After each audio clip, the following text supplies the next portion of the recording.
Hi everyone, the story is a race. It's 5 o'clock, and Alan is riding his motorcycle in San Francisco. He's riding down Van Ness Street and comes to a stoplight. A rivalry pulls up next to him. The driver is wearing dark sunglasses. He looks over at Alan. Alan looks at him and realizes that the driver is Tom Cruise. Oh, Tom Cruise! Don't sneer at Alan, he said. When the lights turn green, let's drive. Alan said, all right, draw on. Tom said, I'm gonna smoke you, sucker.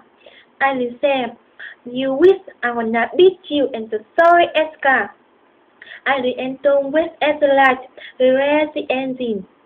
Suddenly, the light turned green. Alan and Tom take off. They zoom down the next at top speed. Tom is winning. But suddenly, blue and red lights appear behind Tom. It's the police. They pull him over.